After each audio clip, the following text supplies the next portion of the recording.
amigos. Você entrou no alvo, eu sou Heron Falbo e hoje estamos com Cello Camolese. Cello Camolese é um empresário serial responsável pelas marcas Devassa, cervejaria, Vespa, pizzarias, Asá Bistrô e mais recentemente a Casa Camolese, restaurante no Jockey Club, e a Amazônica Mundi, produtos sustentáveis. Então, galera, junte-se a nós, sentem-se ao redor da fogueira e vamos ter acesso juntos a esse toque especial do nosso Rei Midas.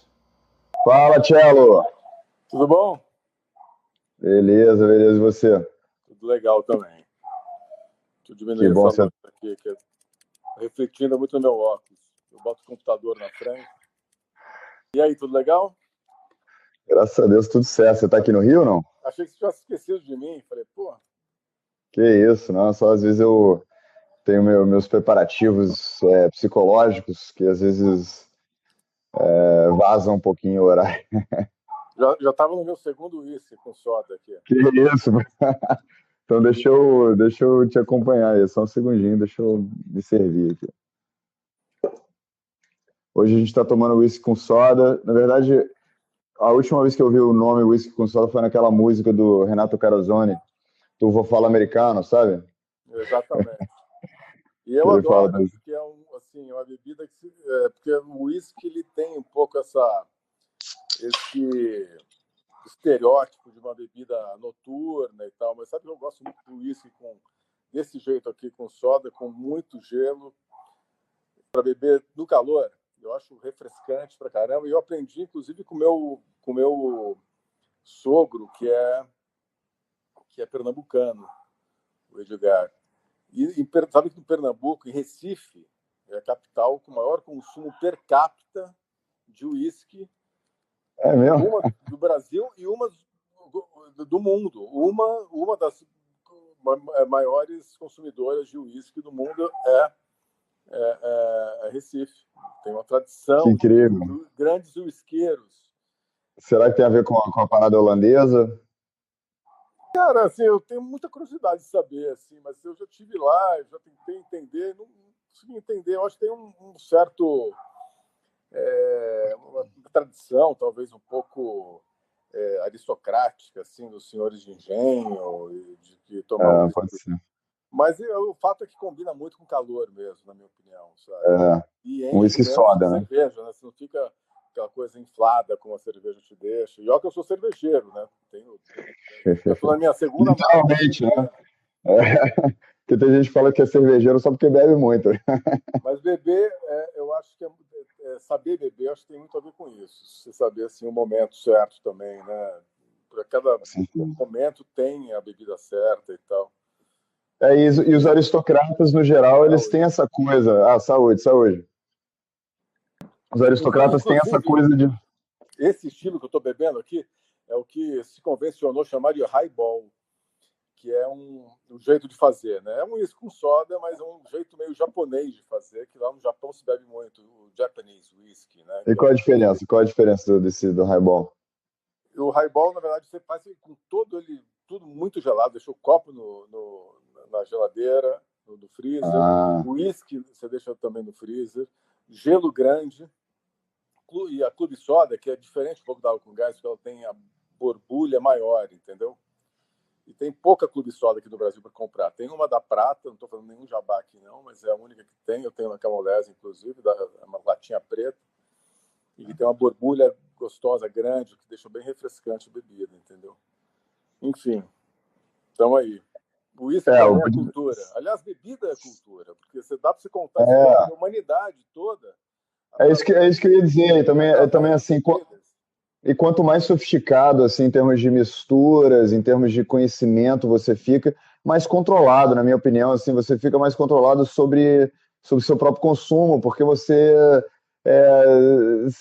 aprecia mais, né? Você está mais detalhado, você está mais sofisticado de uma maneira não elitista, mas de uma maneira em termos de conhecimento, em termos de consciência, né? Você tem consciência do que você está ingerindo. Exatamente. E, por consequência, acho que é natural você não exagerar tanto, você ter um controle maior. O que eu costumo dizer é assim, não se trata de beber muito, se trata de beber melhor, assim, né? Então você escolher o que você vai beber, tal. E isso vai aprendendo bebendo, escolhendo, compartilhando, né?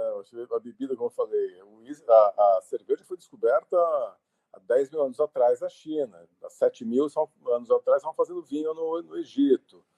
Daí migrou para a Europa a cultura alcoólica, lá com os alquimistas que buscavam é, achar cura para as doenças, eles pesquisavam isso, aquilo, infusões, raízes, ervas, foram chegando em composições que foram virando bebida.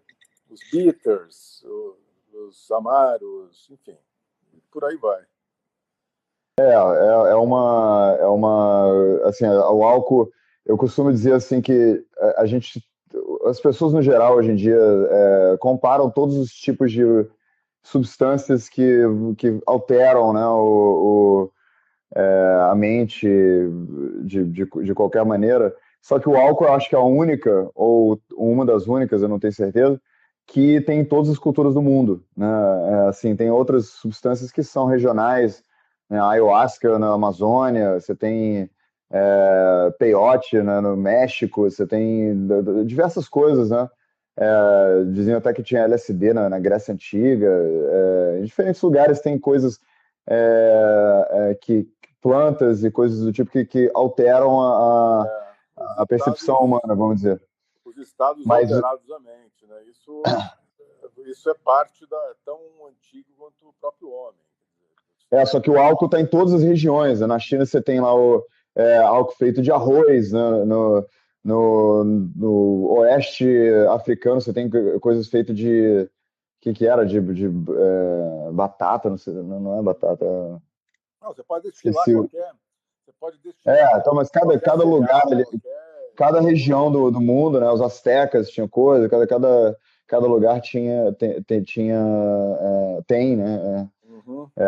Uma bebida. Então o álcool, né? O etanol, essa substância que altera a percepção humana é meio que universal, né? Então tem esse diferencial. Exatamente, exatamente. E E eu eu acho que é por isso que estou aí contribuindo para a tradição, para a nossa tradição, para perpetuar o que eu acho que porque inclusive teve ligado à religiosidade também, né? Não só a coisa da festa, da celebração. Celebração, sim. Religiosidade também, né? Em muitas claro, religiões, você pode ver que também envolve, às vezes, estados alterados da mente. Assim. E com tudo isso me certeza. interessa, porque, como eu disse, isso ajuda a contar a nossa história, né? A história da É. humanidade. Até no catolicismo, né? O vinho faz parte da Tem o seu Eucaristia. lugar, né? Tem o seu lugar. Na Grécia Antiga, as substâncias, bom, todo banquete, né, filosófico era muito regado a vinho, todos os líderes da Grécia Antiga tinham que passar por uma iniciação nos ritos elesianos, esse tipo de coisa.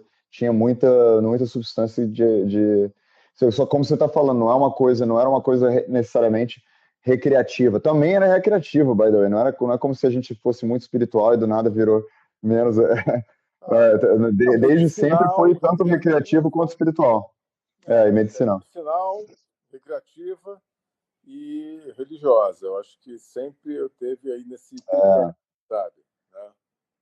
Com um pouquinho de nuances de diferença de diferentes épocas. Exato, de uma cultura para outra, de um enfim. Aqui no Rio de Janeiro tá. Na verdade, eu tô achando o Rio de Janeiro um pouco careta ultimamente, sabia? Eu acho que o Rio de Janeiro já foi assim mais festeiro, mas de uma maneira positiva, não de uma maneira. Acho que tá mais oba-oba e menos festa, entendeu? Bom, a gente também está vivendo um momento que hoje qualquer perspectiva aí de festa, de aglomeração e de tudo mais. Sim, não tô falando, mas não tô falando da pandemia, tô falando dos útimos Mas 10 acho que anos, o né, de Rio Rio de Janeiro. tem uma tradição, né? O Rio sempre teve a tradição Sim, de ser realmente um centro festeiro, para além do carnaval, para além das festas populares, para além da música, era um centro cultural, o Rio de Janeiro, né? E onde se tem cultura, tem muita gente pensante, muita gente querendo trocar ideias, você vai ter com certeza sempre também essas ocasiões, né, das festas e das trocas e tal. Acho que o Rio sempre foi muito pródigo disso, né? Você lê esses livros que contam a história recente do Rio de Janeiro, né, até do século passado, até pelo menos a década de 80, vai, mais 70 assim ainda, né? Depois que a década de 60 deixou de ser a capital, viveu um certo declínio e tal, mas até 70, 80, coisa, acho que... Eu sou paulistano, né? Então estou dizendo isso mais por Eu sabia literatura, não. por coisas que eu leio a respeito e tal, né? Uhum. São coisas que eu vivi, até porque também não sou tão velho assim, embora tenha as barbas Os grandes. grandes empreendedores aí da gastronomia, cultura, até noite aqui no Rio de Janeiro, tem alguns aí de São Paulo, né? Até conversei com Ricardo Amaral, ele também é de São Paulo. É meio que os caras são conhecidos como reis do Rio de Janeiro, mas não são não são do Rio de Janeiro. Eu não Você sou veio com Rio de que Janeiro, idade, mais ou não. menos? Eu acho que tem muito carioca fazendo coisas incríveis. Eu sou um que escolheu o Rio, né, para viver, né, porque eu me encantei com o Rio de Janeiro. Então eu mudei para cá em 98. Sou casado com uma carioca, tenho filhos cariocas, né? Uma nativa. Então não estou no Rio por acidente, eu estou por escolha, né? Embora ela fosse carioca, Zazá, minha esposa, que também está no ramo de restaurantes e tal. Ela morava em São Paulo, trabalhava com marketing na multinacional e tudo. E a gente se casou lá, inclusive. E a gente resolveu vir para o Rio. Eu estava bem lá com meus negócios, mas a gente foi uma escolha mesmo, né? Consciente. Vamos para o Rio. Vamos... Eu já tinha vivido muito à noite, né? A night de São Paulo. Então foi uma forma de tentar equilibrar, que é a coisa urbana, eu gosto muito. Só que no Rio você consegue equilibrar, eu acho muito bem isso, né? É Coisa verdade. urbana Você tá no meio da com a cidade, vida mas você também tá no meio da natureza, natureza. com natureza e tal. Agora, claro, o Rio precisa de um chacoalhão. É um momento assim que a gente também tem que ser realista. Eu acho que vamos ver se agora com o Eduardo Paes a gente consegue pelo menos voltar a ter esperança. Eu acho que pelo menos isso dá para acreditar, eu acho. Com gente boa, com secretariado super bem montado, cheio de gente comprometida com a cidade, né? Não estou falando propaganda do Eduardo Paes, não, tá? O Eduardo Paz é daqui Só que também, né? Assim, depois do que eu a também gente não. teve, né? Depois do que Eu a não. gente acabou de ter Sim. como prefeito ninguém merece, né? Que é um não prefeito, né? Não é nem que é um Que é uma grande prefeito, tradição não é nem que é um de prefeito ruim, fracassos, é né? pior que isso, é um não prefeito, né? Então, eu acho que dá para voltar a acreditar, só que a gente precisa de muitos Eduardo Paes, assim, né? Muitos governos comprometidos com a cidade, uma sequência, né, de pessoas comprometidas, porque também só um não faz verão, então vamos ver se tem muita gente legal também que está vindo, está se formando, né? E também a sociedade civil, né? Não só o governo, né? Empreendedores, empresários. É, Você mesmo aí com a Amazônica Mundi contribuindo para o meio ambiente, né? Contribuindo para o quadro social no geral, né? Até uma das coisas que eu queria explorar com você, esse papel do empresário, da sociedade civil no geral, de tomar as rédeas um pouco, né, do governo que tá fracassando é, de novo, né? Um depois do outro, e de repente chegou a hora da gente começar a nem olhar mais para o governo e fazer as coisas que a gente tem que fazer, né? eu acredito muito no empreendedorismo, sabe? É, eu acho que cada um tem um olhar, né?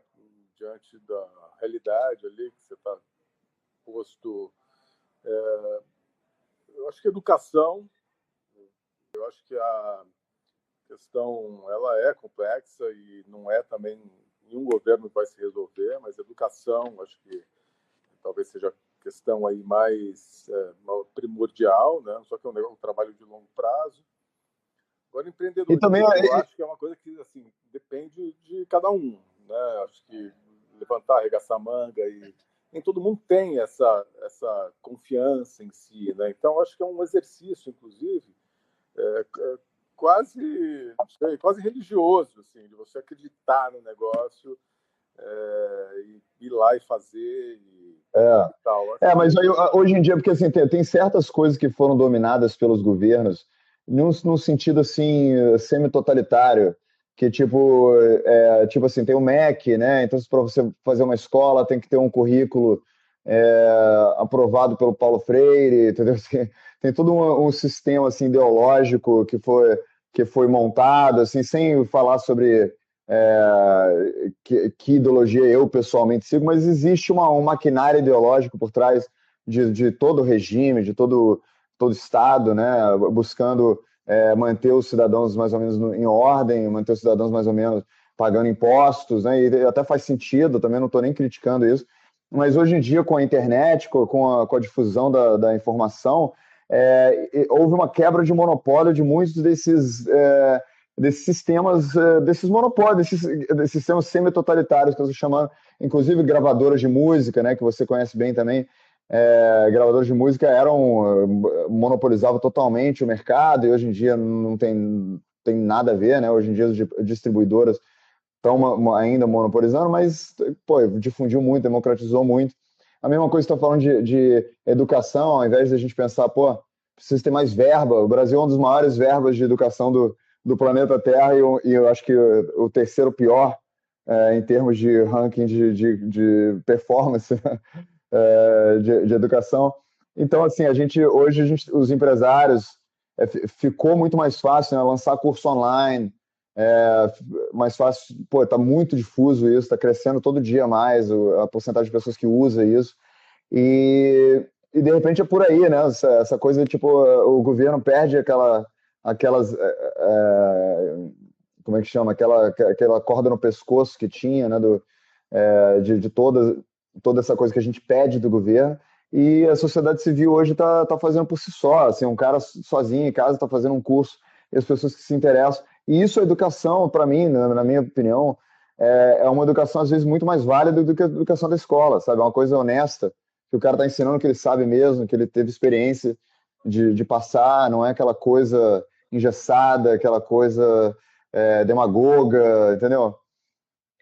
Eu acho que a educação vai ser muito importante ainda para o Brasil, seja ela via digital, à distância ou presencial, mas o ensino fundamental ele ainda é muito falho, né? Eu acho que isso é o primeiro. Depois tem um ensino profissionalizante, talvez mais do que você ter todo mundo diplomado no ensino superior. Eu acho que a gente tem muito que caminhar para chegar lá nesse ponto ainda, né? Então, eu não sou um especialista em educação, mas eu acho que ainda eu sou um liberal, tá? Eu sou um liberal, de deixar claro aqui, não sou nem Tamo junto. não sou nem de direita nem de esquerda, eu sou um liberal de centro e acho que o Brasil é um país que precisa ter nunca teve uma economia liberal de fato, assim, em que eu acho que privilegia essa emancipação do indivíduo. Por outro lado, é um país com muita deficiência social, então não dá para você ignorar isso, então você tem que ter um olhar, sim, para o social. Acho que o liberalismo permite isso, né? Não, eu concordo, eu só acho que o governo não é o mais capaz de fazer isso. Em algum ponto entre uma coisa e outra. O que não me interessa são os extremos, né? Tanto de um lado como do outro, que isso tende ao totalitarismo, tende a uma ditadura, tende a o que se vende como liberdade, na verdade, é o contrário, uma falsa liberdade, né? Nesses Tchela, eu só tô totalitários, então é uma liberdade travestida de na verdade, assim, é uma algema travestida de liberdade, assim, né? Então, eu não caio em esse socialismo demais, né? discurso fácil de negacionismo, entendeu? Nada disso me convence. Eu acho que eu sou pró-ciência, eu acho que tem que respeitar, sim, as coisas. Eu acho que todos que a gente caminhou até hoje Eu acho que não é nada disso de graça, em vão. A gente tem que fazer valer tudo que o ser humano evoluiu nesses milênios todos, né? E, enfim, a gente também começar aqui a falar de política, eu acho que não é o foco. Mas... Uma coisa que eu queria te perguntar sobre suas empresas, especialmente o Amazônica Mundi, até que ponto você usa, você mencionou a importância da ciência, né? Até que ponto você usa pesquisa, você usa ciência para informar, para conduzir a sua visão, né? O que você quer fazer, aonde você quer chegar em termos de empreendedorismo. Acho que a Amazônica Mundi, acho que ela tem muito, é uma food tech, né? Que se convencionou chamar de food tech. E eu inclusive, eu sou contra os anglicismos, assim, né? Mas food tech não tem tradução ainda para uma empresa de tecnologia alimentar. Alimentar. Então, claro que a gente está de olho na questão da ciência, desenvolvimento, e tem um lado nosso de bastante pesquisa, inclusive em parceria com grandes nomes, como a Embrapa, que é um grande parceiro nosso, que é inclusive uma empresa estatal, né? Eu que sou um liberal e tendo a olhar com alguma desconfiança para o poder público também, eu acho o Embrapa incrível, né?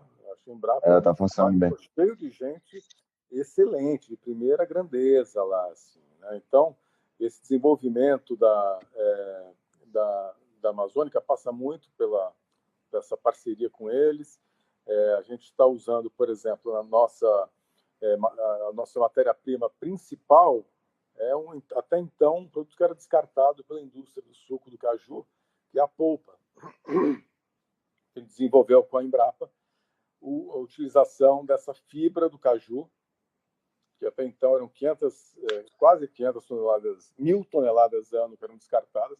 Hoje a gente usa e é a base de todos os nossos burgers, bolinhas, almôndegas, e isso foi um trabalho pioneiro, que a gente é o único que está fazendo isso. A gente chama Amazônica Mundi, não é porque a gente está se apropriando do nome, né, da Amazônia, é que de fato a gente está comprometido com a Amazônia. Eu vou para lá há 20 anos, que foi a primeira vez que eu fui, sempre desejei ter um negócio que tivesse a Amazônia como pano de fundo. A gente, então, também tem parceiros lá de pequenos produtores, populações ribeirinhas, aldeias indígenas, povos originários, quilombolas, pequenos produtores que produzem muitos dos nossos ingredientes. Isso através da Origens Brasil, que é uma rede de comércio transparente e rastreável. Você pode bater nas nossas embalagens. Inclusive, até trouxe uma aqui, ó. Amazônica Mundi. Legal. E gostei da fonte, assim, tem uma coisa meio art deco, assim, sei lá. Brinca com uma coisa... sugere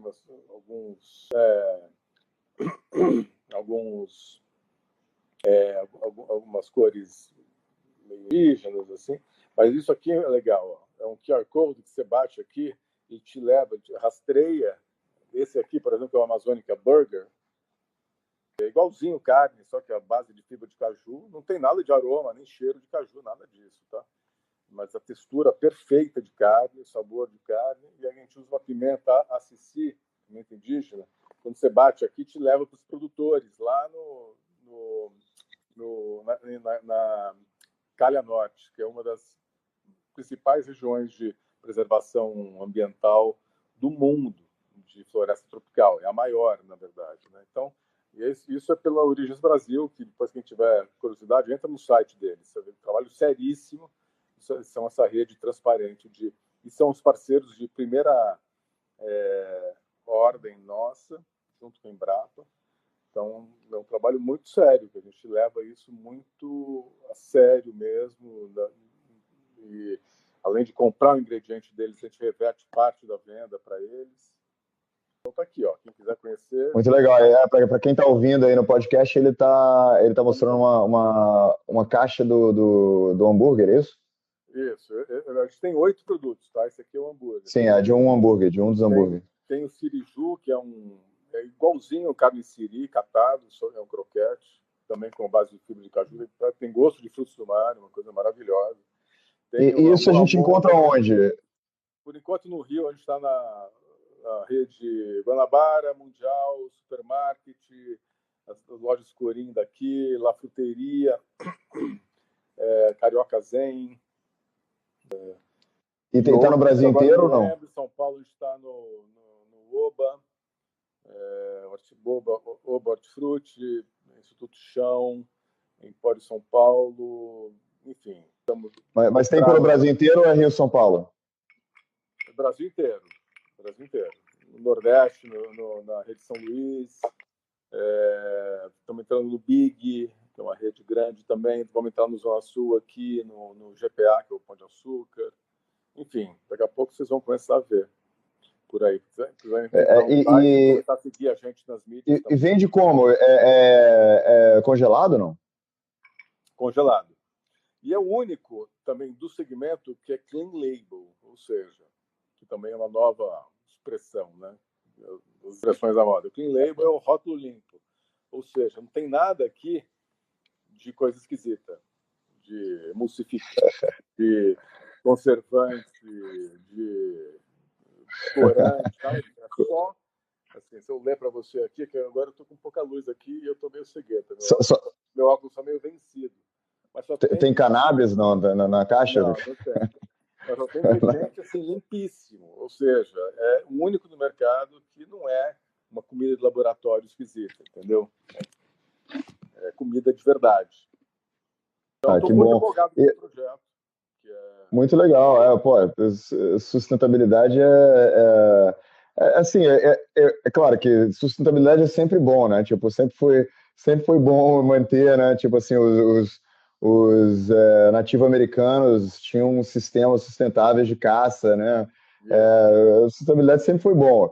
Agora, é claro que no nosso mundo algumas coisas são muito exageradas, né, para coisa de sustentabilidade, e outras, assim, realmente são preocupantes. Como que você sabe a diferença, assim, para você se dedicar tanto, né? Você criar uma empresa, quais são suas fontes, assim, além da Embrapa, no geral, assim, para você separar o joio do trigo, né? Porque tem tanta... É difícil saber, né, hoje em dia. Na verdade, assim, eu acho que tem que se informar, né? Eu acho que tem que se ler muito a respeito. Eu acho que não dá para ficar acreditando em fake news, não dá para ficar ouvindo gente que não sabe nada do que está falando, falar como se fosse uma verdade, né, absoluta. Então, acho que é se envolver de verdade com os assuntos e pesquisar e tomar cuidado com o que você lê, com o que você ouve, a fonte, de onde está vindo. Mas o fato é que a floresta corre risco, né? Isso não tem dúvida. Assim, isso é ciência. Uhum. Sim. Independente da culpa de quem seja, né?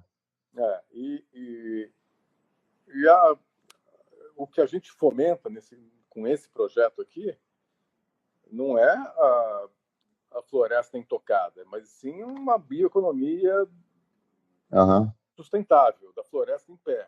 Você gerar riqueza que reverta de fato para os povos dali, que estão ali, os povos originários, quem está vivendo daquilo. Sair devastando aquilo não é inteligente, né? Assim, não é porque você queira vender carne, o cara não vai comprar tua carne mais, entendeu? Não adianta. Então, isso, inclusive... E não começou agora, né? Não começou nesse regime. Quem está nesse mercado agropecuário sério já entendeu isso. O cara também não quer, porque ele sabe que se ele mijar fora do pinico, ninguém vai comprar dele. A Europa não vai comprar, a China não vai comprar, Estados Unidos não... Então, assim, agora fica um discurso vazio, né, em torno de uma paranoia de invasão, uma paranoia de como é que chama?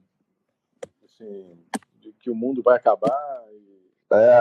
Eu tava justo lendo sobre isso mais cedo, que assim, o ser humano já passou por a humanidade, né, várias culturas diferentes, já passou por vários momentos de de cataclisma, de apocalipse, o mundo dessa vez vai acabar mesmo, né? Tipo, os israelitas antigos, os maias, a peste bubônica.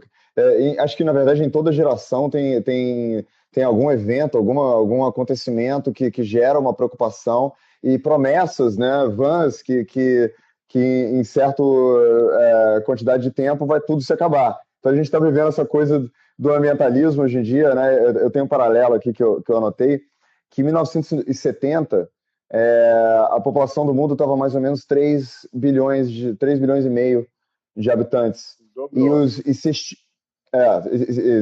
Um pouco mais que dobrou, mas praticamente dobrou.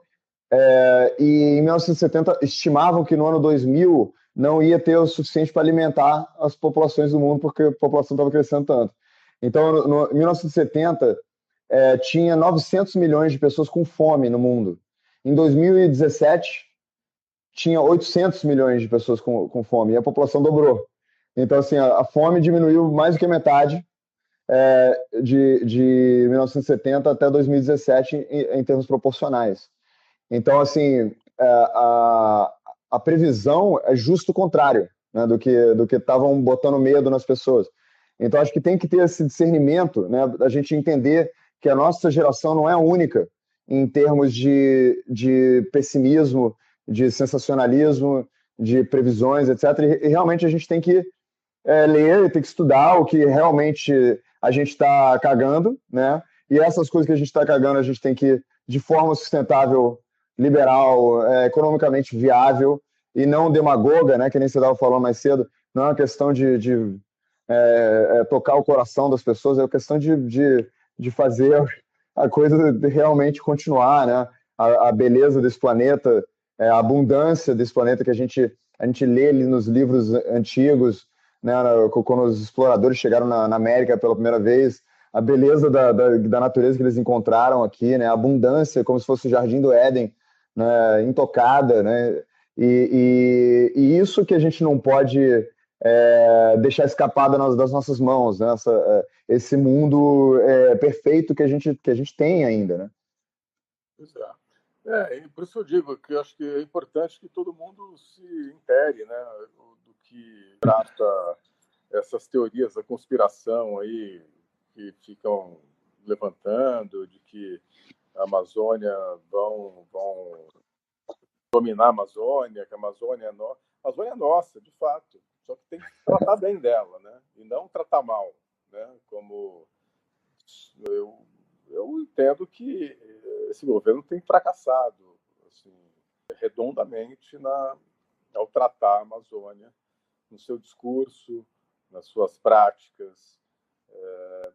E eu tendo a discordar assim, enormemente das políticas. Né? Eu sou por uma Amazônia em pé, por uma bioeconomia sustentável, enfim, é um outro viés, assim, eu acho, do que Sim. se prega, entendeu? Mas acho que isso tudo, eu acho que é parte também de um crescimento nosso, a gente aprender a lidar com essas diferenças, com as ideias e amadurecer também a gente como nação e entender esses extremos, né? E perceber que, de fato, nenhum extremo eu acho que vai ter as respostas que a gente precisa. Tem que ter, eu acho que, tolerância, tem que ter bom senso, tem que ter discussão, debate, tem que ter democracia. E também a humildade, né, da gente entender que a gente não necessariamente vai ter resposta, a gente está num processo de aprendizado constante. Exato. E tem que ter essa abertura, né? Porque essa briga de esquerda e direita, cada um pressupõe que tem a resposta, né? Que o outro não tem. Então, se a gente partir do princípio que ninguém tem resposta, acho que fica um pouquinho mais tolerante. Esse antagonismo, ele é burro, né? Porque ele se alimenta, na verdade, se retroalimenta. Então é como se fossem só dois polos. Só que tem todo um corpo no meio aí, as pessoas não estão levando em consideração, entendeu? Que é, hoje, chutando assim, por baixo, é 40% da população, sabe? Que não está nem tanto aqui, nem tanto lá, e que quer, na verdade, buscar um novo entendimento, sabe? Moderado, né? É uma população mais moderada. Que é o que eu me considero moderado. Você estava falando de conservadorismo. Liberal, com certeza. Conservador para muitas coisas, progressista para muitas coisas. E também não dá nem para dizer, né? Porque dentro de um assunto depende de né, que você está falando. Mas, no geral, moderado e liberal, posso dizer que eu me orgulho de levantar essas bandeiras, né? Que é o que, para mim, o importante não é o que você é, mas o que você permite, tolera que o outro seja, sabe? Né? Com certeza. E que isso que está faltando, eu acho. Está faltando. E você pode ser o que você quiser, desde que você permita que o outro seja também. E que a gente, inclusive, seria desejável que a gente pudesse conversar sobre isso, né? Tudo bem, Sim. é difícil, porque só que essa polarização, da maneira que ela hoje está colocada, não é só no Brasil, acho que no Brasil especialmente, né? Mas é uma tendência, eu acho, no mundo hoje, que até a própria derrota do Trump, eu acho que é bem-vindo nesse caso, porque também se esfria um pouco essa polarização. Eu não sei se vai fazer, mas pode ser. Dos extremos, sabe?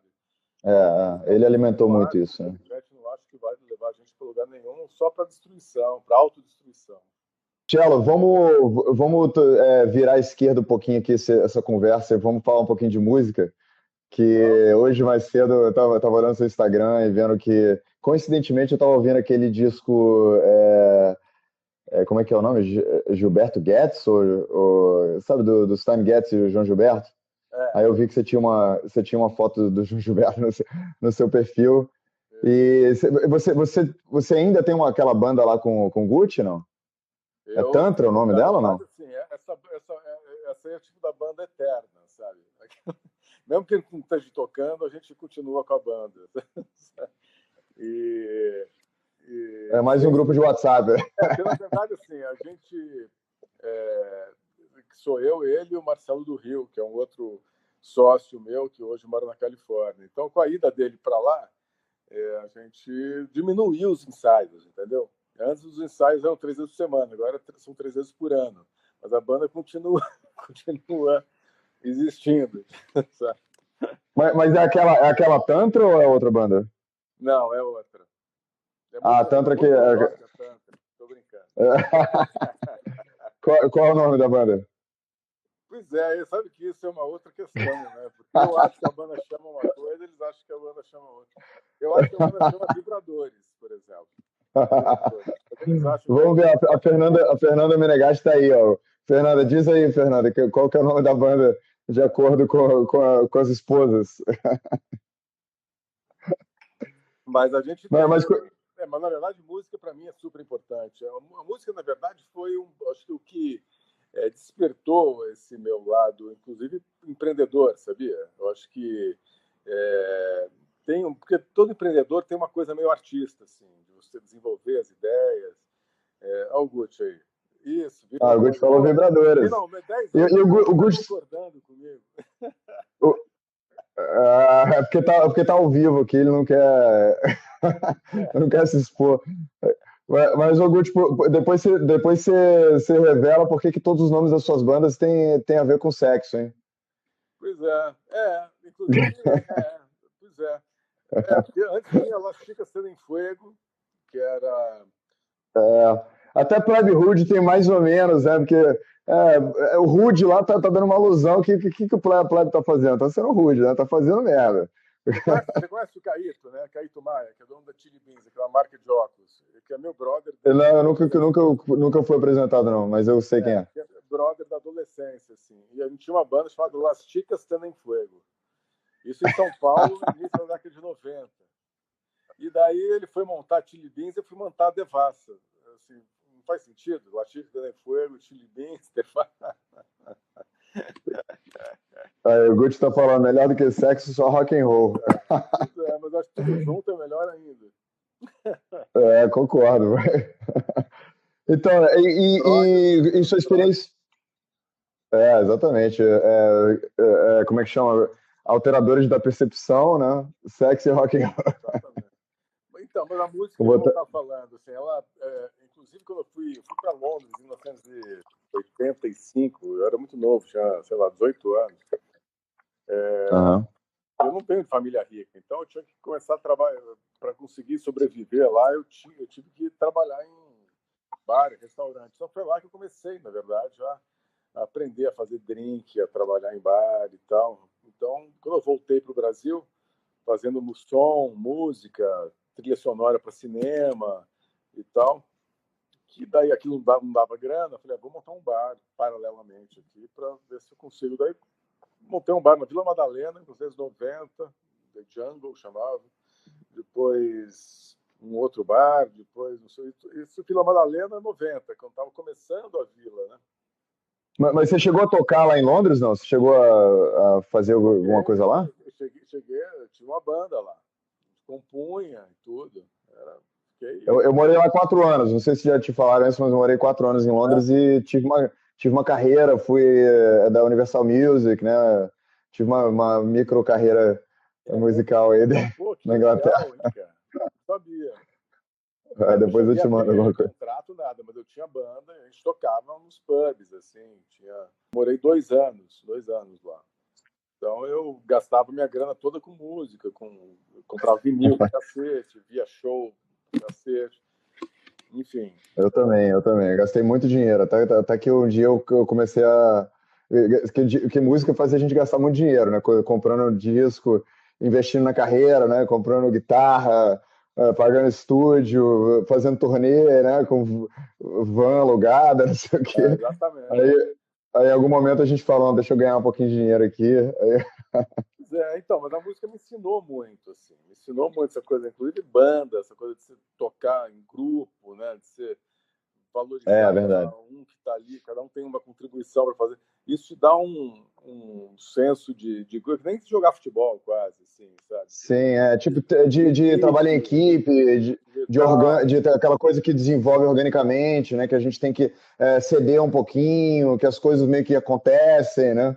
E aflora a tua sensibilidade. Então, pô, eu aprendi a fazer luz, sabe? De bar, de restaurante. Eu acho que muito da música, assim, fazer uma luz legal, de criar clima, tal. E saber a importância também, né?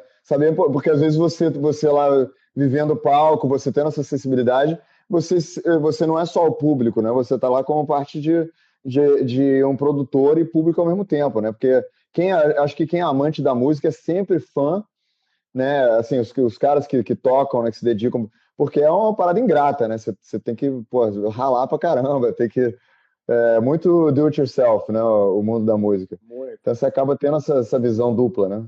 Exatamente. E eu acho que hoje, inclusive, a gente estava falando no começo, né, que retoma um pouco a nossa conversa inicial, que a coisa da tecnologia hoje permite você ser uma banda de um homem só, né? Claro que não tanto, não tem a mesma graça de você tocar com uma banda, com uma galera que você curta, que você está ali dividindo, você olha na cara, que você vibra junto e tal. Mas eu estou fazendo, eu já tinha feito música eletrônica, eu voltei a fazer agora, sozinho, programando, tocando guitarra, fazendo. E também é uma curtição. E para mim, a hora que eu entro ali, é um negócio que vai para uma outra galáxia, sabe? Deixar. Uau, música eletrônica, então você. Passaram-se 3 horas e eu tô ali ainda, tipo, caraca, eu preciso dormir, preciso não sei o quê, preciso trabalhar. Então a música para mim ainda é um negócio que me mexe muito, sabe? Eu tento nem começar com isso, porque, cara, tô tão ocupado ultimamente, se eu começar aí, eu realmente vou perder. Exatamente. Vou perder o fio da meada. Vamos responder umas perguntas aí que o Maurício tá enchendo o saco aqui pra gente responder.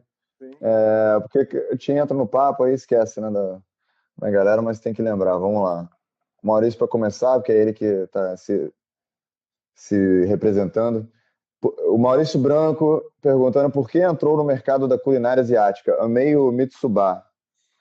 Eu, na verdade, assim, nunca quis ter um restaurante japonês ou asiático, propriamente dito, tá? Eu, quando tive o 00, a gente tinha, inclusive, o 00 tinha uma cozinha contemporânea, tinha um bar bacana, tinha uma área externa fodona, mas aí tinha um sushi ali, né? Mas não é que eu achava que eu tinha um restaurante japonês. Tinha um sushi legal, que era o cara que fazia o sushi, né? Era um sushi de alto nível, mas não era um japonês. Então, eu nunca quis ter um japonês. Mas no caso do Mitsuba, eu era fã, né? Continuo fã do Mitsuba lá da Tijuca. E de frequentar esse ambiente, virei amigo do Homero, do Nakahara. E nas crises pós-Olimpíada, que todo o mercado também já começou em crise naquela época, a gente conversou de falar, pô, vamos trazer um Mitsuba para a Zona Sul, mantendo a Tijuca. Tem muita gente que acha que eu tirei, o cara frio e calculista, que tirou o Mitsuba da Tijuca. Não, não fui eu. Tá? Eu queria ter É sua cara, frio e calculista. eu queria ter mantido o Mitsuba na Tijuca. Foi uma decisão dos sócios por achar que não ia conseguir dar conta da qualidade de ter 2 lugares. É um lugar muito especial, muito específico. Então, a gente trouxe para o Leblon, eu passei a ser sócio a partir daí, entendeu? Então, é isso. Não é uma coisa que eu tenha almejado, que eu era muito fã e eu queria participar daquilo de alguma maneira. Beleza. Janara Morena está perguntando qual o ticket médio desses produtos maravilhoso. Imagino que é esse que é o tamanho, né? Bom, isso aqui é o preço do segmento. No mercado Guanabara, você vai achar em torno de 17, 18 reais, mais ou menos, pela caixinha. Beleza. Mendy Abutbu, pô, seja bem-vindo, Mendy. Obrigado por assistir. Quando o Cello vai lançar a Amazônica Caché? Por acaso, a gente está falando com o Rabino sobre isso, e vendo a viabilidade, porque não é só você fazer o caché, você tem que ter toda uma logística, né? Não é só ir lá e benzer, né? Benzer o produto, você tem que ter uma logística, separar e tal. Então, nesse momento, como a gente está muito startup ainda e com uma série de demandas urgentes, assim, não está dando para fazer, mas a gente já chegou Mas não deve ser muito difícil, né? Porque não tem carne, né? A parte mais difícil da comida caché é a parte de carne, não? Eu não sei, honestamente, eu não entendo tanto. Eu sou judeu. Não, mas não tem carne, né? Na Amazônica. Tem nada de carne. É substituto de carne, né? São proteínas vegetais, todas elas análogas à proteína animal. Esse aqui tem gosto, suculência, cor de carne, mas não é carne. Mas é melhor que...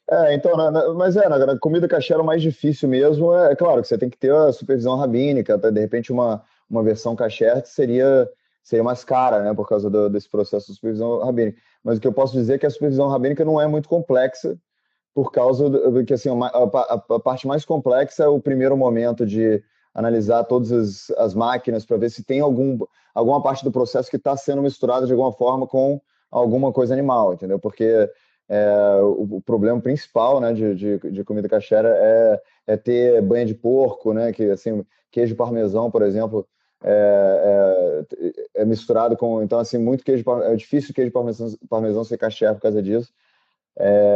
Mas a sua empresa, acho que justo a proposta dela é de substituição de carne, então vocês já devem ter, né? Não tem nada animal. E assim, a gente foca na verdade, não é nem necessariamente um produto só para veganos, tá? É justamente para todo mundo. Esse é o barato desse negócio, que a gente fala que também é um outro expressão da moda, são os flexitarianos, que é quem come tudo, mas que pensa no que come, respeita o tempo das coisas. Pô, comi carne anteontem, não vou comer hoje, vou substituir por isso, por aquilo, tal. Então, esse é o barato de você pensar no que você come, né? Assim, não é só botar coisa para dentro, não é só matar a fome, né? Então, acho tem que ter esse momento, né, de ver o outro lado, né? Oi? Tem que ter esse momento de ver o outro lado, assim, tipo assim, se a gente bebe todo dia, a gente perde até o gosto de beber, né? Tipo, meio que vira um costume, você esquece do prazer daquela daquela novidade, né? Tipo, se você passa uma semana sóbrio, aí você bebe uma vez e você fala, pô, que legal beber. Exatamente, você passa a valorizar mais aquele momento. Não é? Até eu tava vendo. Você entra numa espécie de fluxo ali que você fica naquele negócio e depois você nem sabe mais por que você está fazendo aquilo, né? E ao passo que quando você começa a criar uma espécie de disciplina, assim, você passa a valorizar mais, né? E isso tem, acho que filosoficamente tem tudo a ver com sustentabilidade, né? Tipo, sustentabilidade às vezes nem é sobre. Porque, assim, existem aqueles teóricos, até cientistas renomados, que pregam que a natureza é muito maior do que o ser humano. Então, tipo, a natureza não vai ter tantos problemas assim quanto a gente está pensando. Mas às vezes é uma parada mais filosófica. Tipo assim, a gente não quer entrar numa onda tão contínua de consumo porque a gente quer, de repente, ter uma outra experiência, né? Tipo assim, durante a Segunda Guerra Mundial, por exemplo, o Mar Nórdico, né, tinha um problema muito sério de falta de peixe, né, logo antes da Segunda Guerra Mundial, porque era muito explorado ali, né? Aí, durante a Segunda Guerra Mundial, por causa das batalhas navais e tudo mais, pararam de pescar, né? Aí, depois da Segunda Guerra Mundial, tinha uma abundância enorme de peixes. Então, assim, foi muito bom para a indústria, foi muito bom. E, assim, é uma experiência de inovação, assim, você senta, entra, tipo assim, você deixa a natureza em paz durante 5 anos que ela volta ao normal, pode ficar tranquila. Entendeu? Então, você vê que a natureza sobrevive muito bem sem a gente, né? Que a gente não sobrevive sem a natureza. Então, se tirar todos os humanos da Terra, a natureza aqui 5 anos vai estar como talvez era 100 anos atrás. Não sei. Agora, se Pô, mais tirar que a natureza talvez da gente, daqui 5 mil. 5 anos a gente não vai sobrar nada da gente. É verdade. Esse é um bom ponto. Eu vou botar essa frase aí no meme, hein? Thiago Camolete. Essa é boa. Mas aí com meme é mais caro, entendeu? Não estava incluso no nosso contrato meme? Meme já é mais caro. Tem que negociar isso aí. Então você vai ter que me pagar mais pelo meme, porque você que vai ficar popular pra caramba, vai vender Amazônica Mundi. Pô, me faz bombar aí, tô louco pra ser influencer.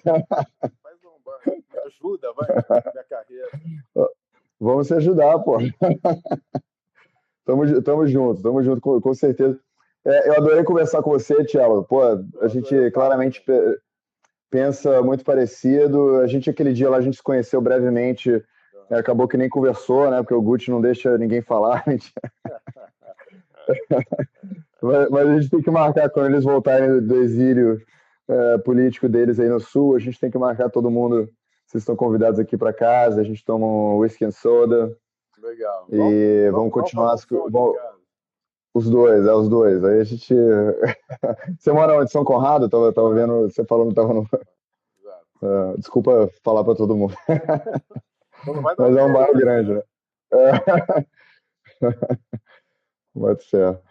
Então é isso, Tchela. Muito obrigado, cara. Obrigado pela presença aí. Foi um papo iluminador, iluminante, iluminático. Foi muito bom. E é isso. Abraço a todos. Tudo de bom. Um abraço, pessoal. Beijão. Boa noite a todos. Até. Valeu. Boa noite. Tudo de bom.